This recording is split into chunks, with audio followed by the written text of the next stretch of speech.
Hola, soy un Terian. Therian. Soy lo peor que le ha pasado a la chavalada desde los videojuegos, o los juegos de rol, o la música rock, o el jazz, o las novelas, o la pizza con piña. Therian. Hace un par de meses alguien descubrió que a algunos adolescentes les gustaba ponerse máscaras y decir que se identificaban con animales, que se juntaban en foros o en el parque a jugar. Estos eran los Therian. Y el mundo perdió la cabeza. No los adolescentes, que oye, estaban a su bola, no.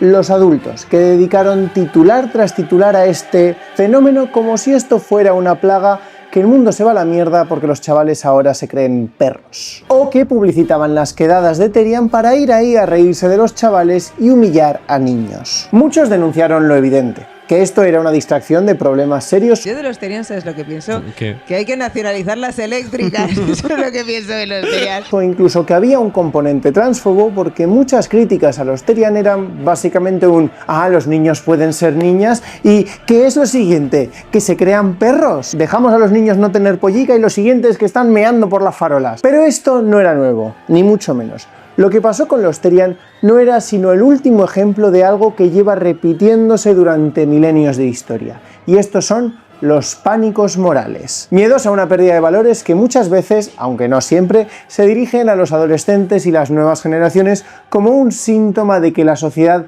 se va a la mierda. Así que aquí van, desde Roma hasta hoy, 2000 años de... Pero es que nadie va a pensar en los niños. Pero antes de empezar, ¿sabes cómo puedes pensar en las generaciones futuras? Con el patrocinador de este vídeo, The Book. Como arqueólogo tenía muchísimas ganas de tener este libro entre mis manos porque The Book es básicamente el libro que necesitaríamos para reconstruir la civilización si todo se va al garete. Fue uno de los proyectos más sonados de Kickstarter y ahora por fin ha llegado a España. El concepto del libro ya es súper original y en más de 400 páginas te explican cómo hacer cosas que damos por sentadas, ¿no? Cómo hacer cerámica, cómo volver a plantar, cómo se construyen y funcionan los relojes. Es que explica hasta lo más importante, cómo hacer vino. Lo que más me gusta de este libro es el nivel de detalle. Está todo súper cuidado, la encuadernación es súper suave y luego en el interior tienes miles de ilustraciones súper detalladas con un montón de guiños a la cultura popular y con un estilo a medio camino entre grabado, ilustración medieval y sketch de ingeniería que no solo es que sea precioso, es que encima es hasta explicativo. Así que si tenéis miedo al colapso social o simplemente queréis hacer un regalo original, no os perdáis The Book. Podéis utilizar el link que voy a dejar abajo o el código putomikel10 para conseguirlo con un descuento. Muchas gracias a The Book por el librazo, por patrocinar este vídeo y a vosotros por dar el enlace y ayudarles a que me sigan ayudando. Y ahora, volvamos al vídeo.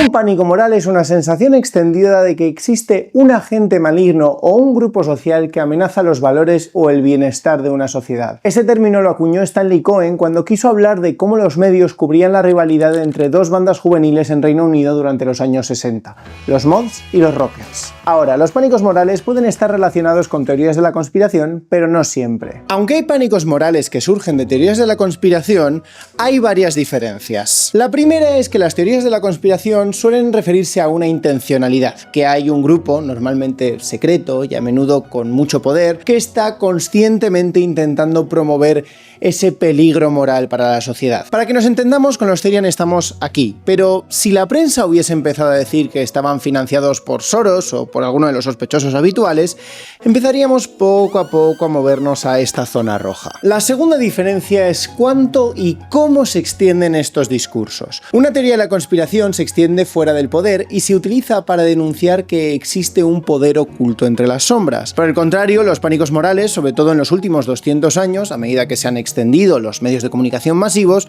se suelen utilizar desde el poder o desde los medios para demonizar a un grupo minoritario y exagerar su influencia o su tamaño. Por eso se suele decir que los pánicos morales sirven para distraer. Pones unos titulares y de repente tu mayor problema no es no poder pagar el alquiler, sino que unos chavales de 15 años estén bajando al parque a jugar con unas máscaras de zorro. Ojo, decir que las teorías de conspiración surgen en los márgenes del poder no significa que instituciones o organismos, empresas y políticos no puedan alimentarlas o incluso capitalizarlas. Pensad, por ejemplo, en cómo Donald Trump utilizó a QAnon para aupar su campaña. Pero la principal diferencia entre las teorías de la conspiración y los pánicos morales es la duración. Las teorías de la conspiración funcionan haciendo que te metas cada vez más y más en ese mundo, que empieces con preguntas y dudas y acabes diciendo que la Tierra es plana y que hay una conjura para ocultar esa verdad. Pero los pánicos morales, aunque pueden ser recurrentes, son volátiles y normalmente duran unos meses o unas semanas. Hoy el peligro son los Therian, ayer eran los inmigrantes, anteayer eran los pronombres, antes de eso eran los inmigrantes otra vez, antes de eso los móviles, antes de eso probablemente los inmigrantes otra vez. Hay muchos tipos de pánicos morales, los hay religiosos, tecnológicos, estéticos, culturales, sexuales. Pueden ser 1000 cosas las que se consideran la causa de ese pánico, vaya. Pero el énfasis está en la moralidad, en señalar que algo que está en contra, o más bien al margen de la moralidad tradicional, está en contra de toda la sociedad en su conjunto. Y particularmente se suele enfatizar que se está corrompiendo la moralidad entre los jóvenes, y sobre todo en los adolescentes. Pero es que nadie va a pensar en los Adolescentes. Que esto, sea el pánico satánico, las redes sociales, la moda punk, los videojuegos, el matrimonio igualitario, va a incitar a la nueva generación a la vagancia, a la criminalidad, a la violencia, a la promiscuidad y a faltar al respeto a la sociedad y a sus mayores. Estos pánicos no se crean de la nada, lo que hacen es tomar casos aislados y exagerar sus implicaciones hasta volverlos absolutos. Por ejemplo, en los 90, en un momento en el que ya había una sospecha sobre los videojuegos porque los jóvenes pasaban mucho tiempo jugando a algo que era relativamente nuevo y que sus padres nunca habían conocido, pues fue muy famoso el caso del asesino de la katana que mató a sus padres y que jugaba videojuegos como todos los jóvenes de su época, y de repente los videojuegos te volvían un violento o un asesino en potencia. Pero no tiene por qué ser algo tan dramático, puede haber una base real que motive esa preocupación. Por ejemplo, se han hecho muchos estudios de las consecuencias del uso prolongado de redes sociales en el desarrollo cognitivo, o también de cómo muchos jóvenes se radicalizan en redes por escuchar a 4 mangarrianes con un podcast. Pero se pasa de ser algo sustentado con unos datos y sobre lo que, hey, a lo mejor deberíamos estar un poquito más pendientes de esto, porque hay muchos factores que influyen, pero este puede ser uno, a... Las redes sociales vuelven nazis a los jóvenes. Todos los jóvenes abren una cuenta en Twitter y ¡pum! Hay muchas cosas que influyen en el desarrollo social y mental de un chaval. El Chocas no les está lanzando rayos de conversión para decirles que lo público es una mierda y que no paguen impuestos y por lo tanto dentro de 20 años la sociedad va a colapsar cuando todos los jóvenes se vayan a Andorra. No. El problema igual ahí está en que ese mensaje luego lo repiten en 50 programas de televisión, lo dicen políticos, lo blanquean medios, lo oyen en casa, viven en una familia acomodada o no, etc. Vamos, que el chaval no se va a volver Milei simplemente porque vea Twitch. Un pánico moral hace que estas historias se entiendan de forma absoluta, que es una cosa y solo una la que está provocando los males de la sociedad, y que los datos que contradigan la narrativa se tienen que ignorar, porque lo que importa es el titular sensacionalista, la historia que remueva, que llame más la atención. Esto, claro, en una cultura donde los medios, en muchos casos, viven a base de clics, pues se vuelve más exagerado. La primera vez que se estudiaron los pánicos morales, el tema de los mods y los rockeros fue noticia durante meses. Lo de los Terian ha durado, ¿cuánto? ¿Una semana y media? ¡Está enfadado! Cohen y otros sociólogos subrayan que los pánicos morales son fenómenos mediáticos porque para movilizar a tanta gente contra un grupo, pues obviamente ayuda mucho que existan la prensa, la tele, la radio o las redes sociales. Pero ojo que antes de la imprenta ya había pánicos morales sin necesidad de clickbaits ni de anuncios. Así que vamos a ver otros pánicos morales de hace siglos, sus consecuencias, qué dice esto de nosotros y sobre todo... Es que nadie va a pensar en los niños. Para esto voy a seguir los 3 grandes tipos de pánicos morales que creo que se repiten a lo largo de la historia y en cada uno voy a buscar el ejemplo más antiguo que se me ocurra. Y luego pues intentaremos ver qué tienen en común. Pero antes de empezar... A lo mejor os estáis preguntando qué son esas bandas horizontales que se ven en vuestra imagen. Bien, tengo una explicación científica. Aquí me tenéis al día siguiente intentando replicar la misma iluminación y condiciones de laboratorio de la grabación para aislar la causa. ¿Era la cámara? ¿Eran las luces? Hasta que por fin caí en la cuenta. Efectivamente, míralas ahí. Es el puto... Resulta que al colocar el prompter, que no es sino mi móvil, debajo de la lente y aumentar el brillo para poder leer algo a tanta distancia, las letras se mostraban en la lente gracias a una propiedad mágica conocida como reflejo. Además que yo ya tengo una edad, así que tan pequeñito y a tanta distancia no leo nada salvo que aumente el brillo. Así que conclusión... comprar un prompter nuevo. Por lo demás agradeceré enormemente su comprensión y que no tengan en cuenta las normas de cómo tiene que lucir un vídeo. La videonormatividad, si me lo permiten. Bien.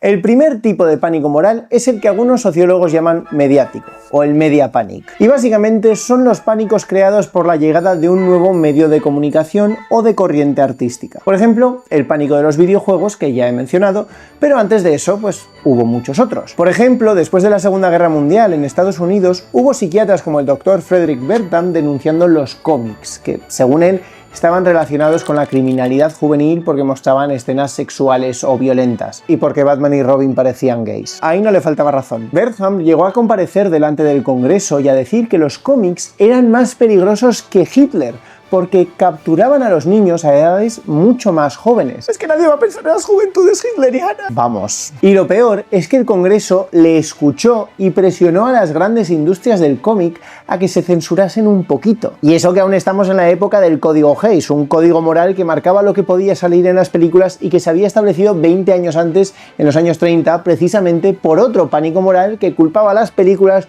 de un aumento en el crimen entre los jóvenes. Que no lo sé, pero igual el crimen aumentó durante la Gran Depresión por la crisis económica y no por ver pelis de gángsters. Se me ocurre. Pero es que incluso antes de esto estuvo el pánico moral por los Penny Dreadful, las novelas baratas de la Inglaterra victoriana, llamadas así porque costaban un penique y que solían tratar temas mórbidos y sensacionalistas, hablando de asesinos, de monstruos y de policías. Historias como las de Sweeney Todd vienen de estos Penny Dreadful, y estas historias se convirtieron en la forma de literatura más popular de la segunda mitad del siglo XIX. Y claro, cuando un nuevo medio se hace popular, ¿es que nadie va a pensar en los niños? Para finales de siglo, moralistas y periódicos estaban señalando que los Penny Dreadful estaban provocando delincuencia e incluso... ¿Qué palabra utilizo para que no me censure YouTube? Automoriciones entre los jóvenes. El Correo de Dundee publicó la noticia de que un joven recadero de 14 años en Londres se había hecho lo de poner fin a su vida por leer estos horribles peniques. Este tipo de pánicos morales se basa en condenar una tendencia, sobre todo cuando triunfa entre los jóvenes, ignorando, por supuesto, que hay adultos que también disfrutan de esas nuevas modas. Como por ejemplo TikTok, que está causando estragos en la capacidad de atención de los jóvenes, pero no en la de tu madre, ¿eh?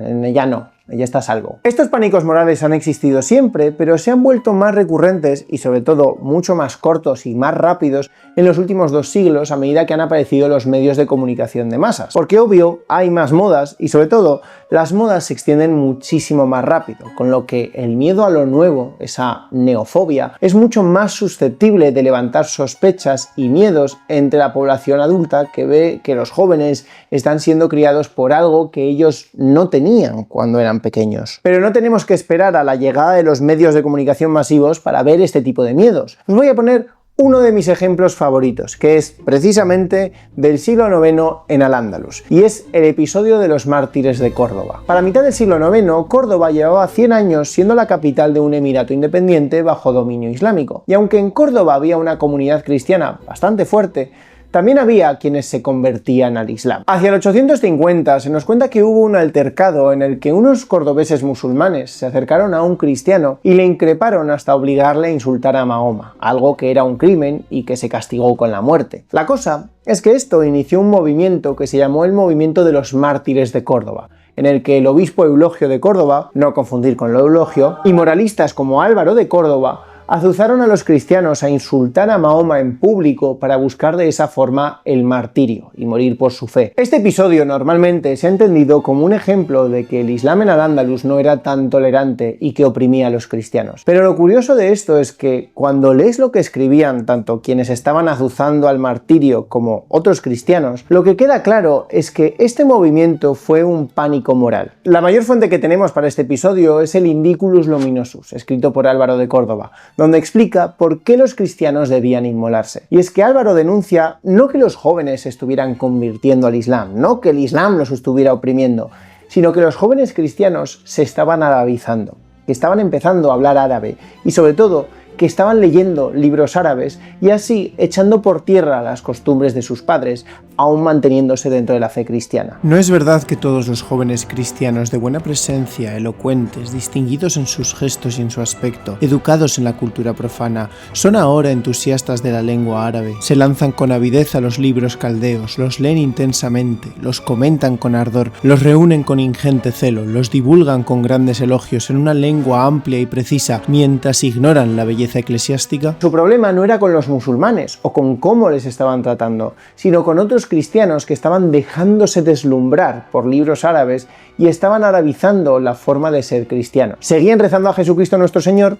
pero empezaban a hacerlo en árabe. Y mientras moralistas como Eulogio y Álvaro denunciaban esa pérdida de los jóvenes que se deslumbraban ante una nueva cultura y perdían la moral, otros cristianos como el conde Servando de Córdoba o el obispo Recafredo de Sevilla intentaron calmar los ánimos y condenar los martirios, porque veían que eso de que los jóvenes estuvieran aprendiendo el árabe no era para tanto. El segundo tipo de pánico moral serían los pánicos de género y sexualidad. Aquí me refiero a los pánicos de que los jóvenes están vistiendo raro, portándose raro, hablando raro y que las niñas no se están portando como mujeres o los niños no se están portando como hombres. Entiéndase, como hombres de verdad. En verdad estos pánicos morales funcionan muy parecidos a los primeros, pero es que la preocupación con el género y con la sexualidad como forma de rectitud moral es tan recurrente a lo largo de la historia que creo que se merecen su propia categoría. Una vez tras otra, generación tras generación, la idea de que se están relajando las costumbres y la generación siguiente, a ver qué pasa porque son un poquito... se repite. Puede cambiar la cosa específica que se está señalando como lo que marca ese desviamiento de la norma, pero la idea de que los niños de ahora se están afeminando o que las niñas de ahora se están masculinizando es más vieja que el hilo negro. Igual que la idea de que todos los jóvenes se están volviendo unos promiscuos y que va a caer la sociedad. Deja a los chavalotes, Pablo, déjalos que caminen como ellos camelen, si los chavales camelan... Obviamente seguimos teniendo ejemplos a día de hoy como el pánico trans, que ser trans o no binario se ha puesto de moda y que claro, a ver qué va a ser lo siguiente. Antes de eso estuvieron los pánicos con la moda flapper de los años 20, que llevó artículos que denunciaban cómo estas mujeres bebían demasiado, fumaban demasiado, atributos que les hacía menos femeninas de acuerdo con el canon de la época, o que se exhibían demasiado, algo que las hacía muy sexuales y por tanto no buenas mujeres. Y por supuesto con los hombres pasaba lo mismo, el peligro de que se afeminasen y que por tanto el país, el reino o el imperio se afeminasen y se fuese al garete, es algo recurrente a lo largo de la historia. Por ejemplo, a finales del siglo XVI y principios del XVII, tenemos al moralista jesuita Fray Pedro de León pregonando por Sevilla que los jóvenes de ahora vestían con gorgueras, una prenda sodomita propia de italianos y contraria a la sobriedad viril de los buenos españoles, y que los jóvenes se habían dejado encandilar por la moda italiana también en la forma de hablar. En esta época Italia, y sobre todo Florencia, tenía fama de ser un lugar donde el vicio sodomítico campaba a sus anchas con total libertad. Esto en realidad era mentira y se debe a que en un periodo muy breve de la historia de Florencia, la sodomía no se persiguió con tanto interés y hubo, por supuesto, denuncias de que los jóvenes estaban volviendo todos amigos de la puerta trasera, vamos a decir. Por supuesto, llevar una gorguera no te hacía sodomita ni afeminado, y de hecho estamos en el momento en el que estas prendas empiezan a popularizarse entre los nobles de cualquier edad. O sea, el rey Felipe III, mira tú, qué pedazo de gorguera. Mira tú, Fray Pedro, que nos ha salido el rey María. Pero esa denuncia de los malos hombres, sobre todo entre los jóvenes, permitía crear un modelo de hombre recto y bueno y meter en vereda a la gente que todavía estaba construyendo su identidad y su forma de moverse por el mundo. Y tengamos en cuenta que estamos hablando también de un momento en el que el imperio iba viento en popa, pero siempre estaba la ansiedad de lo que podía pasar con la nueva generación. Sí, ahora estamos bien, pero ¿y vosotros, jóvenes? ¿Y si vais a estar mal? Pero vamos, es que nos podemos ir incluso más atrás, a la antigua Roma. En el siglo II a.C., Roma seguía expandiéndose por el Mediterráneo y la llegada de lujos y de botín de guerra llevó a muchos a preocuparse por lo que pensaban que era un declive en la masculinidad romana, que cada vez era más difícil reclutar a jóvenes a meterse en la legión porque estaban demasiado afeminados con esos lujos orientales. Polibio lo achacaba a un ataque de cobardía. El político Escipión Nasica culpó a la construcción del primer teatro de piedra en Roma porque decía que sentarse a ver la función en vez de verla de pie era un peligro para la moral pública y una amenaza a la virilidad romana. Chicos, es gay sentarse. En verdad este chiste no funciona porque si sabemos algo de los antiguos romanos es que para ellos acostarse con otro hombre no era gay, mientras tú fueses el que mandase al menos. Pero como vemos, la idea de que los jóvenes no están siendo tan buenos como los adultos a la hora de mantener su rol social asignado es una constante de los pánicos morales. Ahora vamos con el último tipo de pánico moral, que es el que yo llamaría ritualístico. Y no lo digo porque sea arqueólogo y nos encanta decir que todo es ritual, ¿eh? Tiene sentido. Aquí el peligro no es que los jóvenes estén echando a perder o perdiendo las buenas costumbres, como en los otros dos, sino que están siendo atacados. ya no es su alma o su moral la que están en peligro, sino literalmente ellos. En Estados Unidos en los años 80, el pánico satánico llevó a más de 12.000 denuncias de abuso infantil provocados por una supuesta secta satánica. El pánico empezó tras la publicación del libro Michelle Remembers, del psiquiatra Lawrence Pazder, en el que supuestamente a través de sesiones de hipnoterapia, Pazder consiguió recuperar los recuerdos de su paciente Michelle Smith, con quien acabaría casándose. El código deontológico ya tal. En esos recuerdos, Michelle habla de que, siendo una niña, recibió abusos en forma de rituales en una iglesia de Satán, donde se invocaba al diablo y era torturada, encerrada e incluso fue testigo de varios sacrificios humanos. Según Michelle, la Virgen y Cristo habrían intervenido para bloquear sus recuerdos y curar sus cicatrices. El único problema es que el método empleado por Pazder no tenía ninguna base científica, sino que más bien fue sugestionando a su paciente para que ella llegase a ciertas conclusiones que explicasen su depresión, incluyendo estos rituales satánicos. El caso fue denunciado por otros psiquiatras y trabajadores sociales, pero daba igual. El libro fue un bestseller y motivó a otras tantas personas a recordar su infancia y hablar de oscuros rituales que, cuando los describían, parecían claramente inspirados por películas de la época como El Exorcista o La Semilla del Diablo. Trabajadores sociales que ayudaban a víctimas de abusos infantiles denunciaron que todo este pánico moral les hizo el trabajo muchísimo más difícil, pues ahora sus pacientes confundían abusos reales con abusos imaginados, y con misas negras y distintos rituales. Esta máscara me aprieta la nariz y me sale la voz súper nasal. En fin, espero que os guste oírme hablar así. Más allá del caso, el pánico moral pronto se extendió a decir que elementos de la cultura popular estaban sirviendo para blanquear o incluso para convertir a los niños en satánicos. Cosas como el heavy metal, dragones y mazmorras, cuando siendo realistas lo único en lo que te puede convertir dragones y mazmorras es en un furry.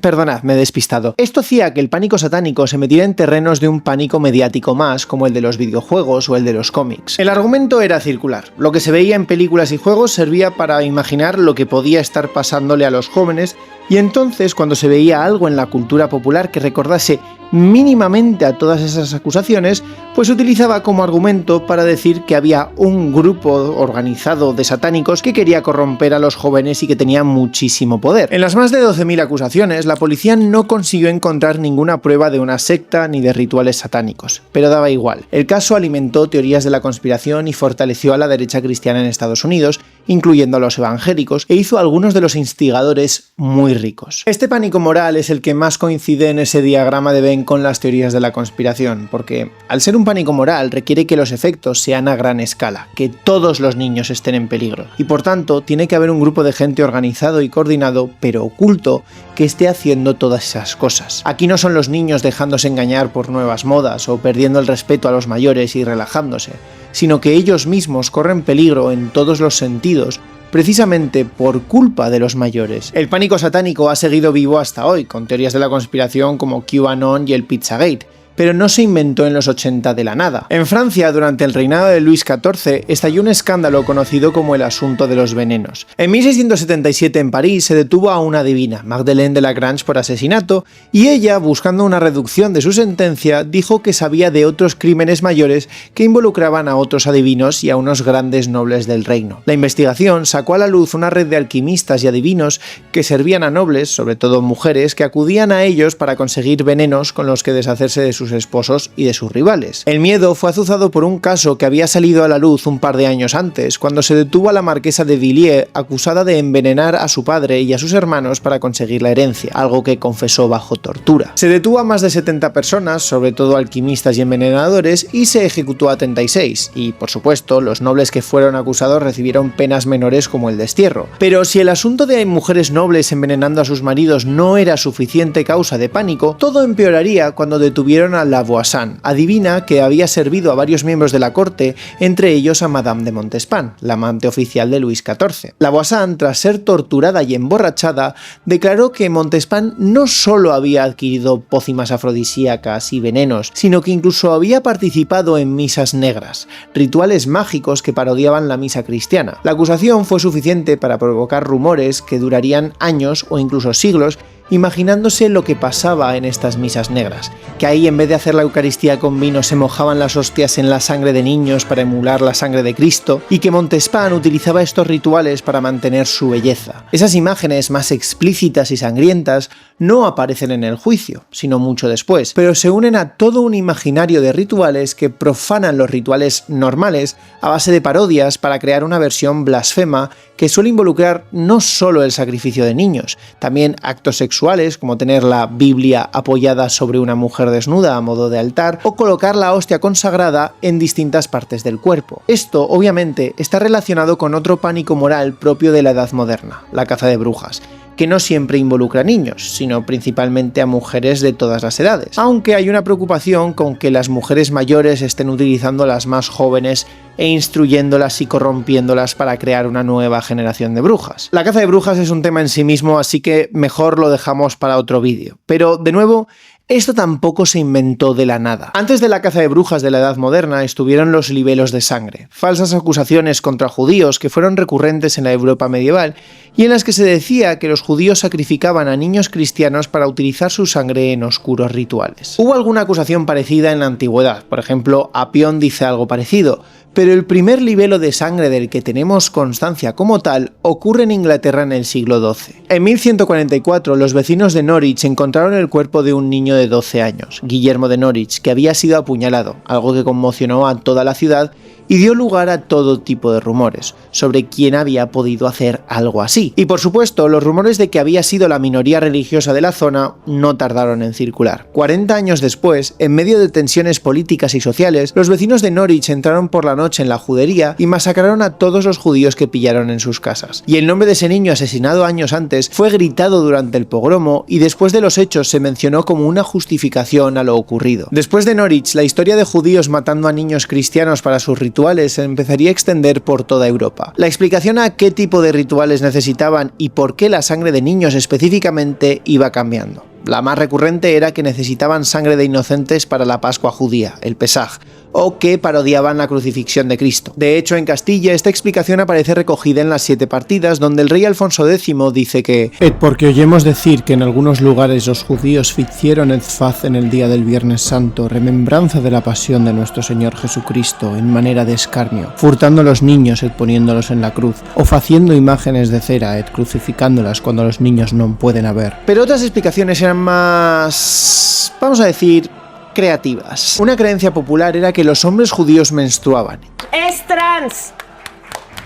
¡Es trans! Y por tanto necesitaban reponer su sangre, algo que los judíos de Tyrnau, en el reino de Hungría, llegaron a confesar bajo tortura, por supuesto. Estas creencias, claro, hacían que en cuanto un niño desapareciese o apareciese muerto, la gente enseguida señalase a los judíos como los causantes. Pero en muchos casos ni siquiera hacía falta. Por ejemplo, aquí en la península está el caso del Santo Niño de la Guardia, en Toledo en 1491. En este caso, el niño que supuestamente había desaparecido ni siquiera existía, y no había ningún niño de la localidad que hubiera desaparecido. Pero aún así, la historia de que se habían llevado a un niño a una cueva y lo habían sacrificado en un ritual que imitaba el juicio de Jesús se extendió como la pólvora. Que querían su corazón y su sangre para mojar una hostia consagrada, que iban a hacer un ritual mágico para acabar con la Inquisición. Todo esto azuzó el odio contra la minoría judía, y pocos meses después, los reyes católicos firmaron el decreto de expulsión, exiliando a todos los judíos de sus reinos. Más allá de contra quién se dirijan todos estos pánicos morales ritualísticos, si contra mujeres, contra judíos, contra satánicos, no nos tiene que extrañar que estas historias se repitan. La idea de que existe una sociedad secreta que es una inversión de la sociedad normal y correcta es muy tentadora porque encaja en una narrativa del bien contra el mal, que los problemas sociales no son complicados, sino que hay un maligno que está activamente saboteando que todo funcione bien. Y esa inversión se plasma incluso en lo que se imagina para estos rituales. La misa negra toma elementos de la misa católica, pero los utiliza de forma invertida. El vino no es solo vino o la sangre de Cristo, sino la sangre de un niño. De altar se utiliza el cuerpo desnudo de una mujer, se hace una parodia de la crucifixión, etc. Y esto es algo que se ve en todos los pánicos morales, aun cuando no haya un grupo malvado organizándolo en las sombras. Lo que preocupa en los pánicos morales, lo que los hace saltar a los medios, es la idea de que la sociedad se está corroyendo desde dentro y que se va a la mierda no por algo que venga de fuera o por algo complejo, sino por algo sencillo, algo a lo que se puede señalar y que ya está metido dentro, por lo que ya es peligroso. Tranquilos, que es vino de verdad. Otra cosa que se repite en estos pánicos morales es la preocupación con los niños, que corren peligro, sea físico por esos complots ocultos o un peligro a su alma o a su moral. Y la fijación con los niños, y sobre todo los adolescentes, es fácil de explicar. Los pánicos morales son tan atractivos y recurrentes no solo porque atraigan clics y de repente estemos 2 semanas obsesionándonos con los Terian porque ¡ay, mira tú qué raro! Más allá del morbo, el pánico moral permite señalar y poner la culpa en manos de un mal, sea los cómics, el TikTok o una secta misteriosa. Que los jóvenes estén confundidos o haya delincuencia juvenil o depresión o lo que sea, pasa de ser algo provocado por el mundo que estamos creando los adultos a ser algo en lo que ni tú ni yo tenemos responsabilidad. Yo no estoy en una secta satánica, es el TikTok o los libros en árabe. ¿Por qué me miras a mí si yo ni soy Terian, ni furro, ni nada? El mensaje implícito es que puedes curar los problemas de los chavales sin lidiar con los problemas complejos que están ya tan metidos en la sociedad en la que vivimos que, ¿para qué vamos a hacer eso? No hace falta lidiar con la precariedad o con el cambio climático o con la crisis de vivienda, problemas que afectan también a los jóvenes. No, basta con quitarles el TikTok, o prohibirles las redes sociales, o señalarles hasta que se avergüencen por haberse puesto una máscara de zorro e ir al parque, o decir que les están intentando volver trans, o criticar que se vistan raro. Eso o destapar esa oscura secta satánica, claro. Estos pánicos suelen estar azuzados por agentes concretos. Cohen subrayaba el papel de los medios de comunicación, pero a lo largo de la historia también encontramos la aparición continua de moralistas, que toman el papel casi de cruzados luchando por la rectitud de la sociedad. Y por supuesto, una vez corrido lo suficiente la voz de alarma, otros grupos se animan a participar. Se aprueban leyes para censurar o interviene la policía. La gente se distrae con esa preocupación durante un tiempo. Las leyes y los agentes de la sociedad intervienen para acabar con esa amenaza. Y bien porque se considera que esa respuesta es suficiente o porque hemos pasado a otra cosa, de repente esa amenaza ya desaparece, ya no nos tiene que preocupar más. Es normal también que estos pánicos morales aparezcan una y otra vez hablando de niños y adolescentes. El paso de la infancia a la adultez está marcado por descubrir la propia identidad, por experimentar y sí, por dejarte influir por los modelos de adultos y por cosas nuevas. Y con esa idea de que ellos van a ser los que continúen la sociedad, tenemos la preocupación constante de que ese chaval de 15 años a lo mejor no va a ser un buen señor de 30 años, porque no sé, mírale, es un rarito, le gustan cosas raras, o es un enclenque, o no encarna los valores que consideramos apropiados para el escalafón social que debería tener. No es un hombre como debería ser. Y si no aprende a ocupar su lugar, toda esa estructura de la sociedad se va a derrumbar. Al final, algo que se repite en casi todos los pánicos morales es que esas identidades que consideramos tan firmes y tan arraigadas van a derrumbarse cuando llegue la próxima generación. Y estos pánicos morales nos pueden parecer una tontería y que es que cómo somos capaces de tropezar siempre con la misma piedra. Pero los pánicos morales tienen una utilidad, y es que aunque entendemos que el miedo es algo malo, el miedo en realidad nos hace actuar. Y por supuesto, es mucho más fácil actuar contra una cosa concreta, contra un grupo o un medio que está siendo el causante de todos los males de los jóvenes, que contra las 1000 cosas del mundo adulto que nos afectan también a nosotros y de las que tenemos bastante responsabilidad. De repente es mucho más fácil decir joder con los Terian o prohibir TikTok que expropiar pisos o hacer una huelga. Así que en un mundo de señora Lovejoy, sé un poco el Fari. Deja a los chavalotes, Pablo, déjalos que caminen como ellos camelen. Si los chavales camelan pegarle un poquito a la lejía o camelan pegarle un poquito a la mandanga, pues déjalo. Terian, Terian, Terian, Terian. Y estar pasándole a los jóvenes, y entonces cuando se ve... ¡Es que nadie va a pensar en los niños!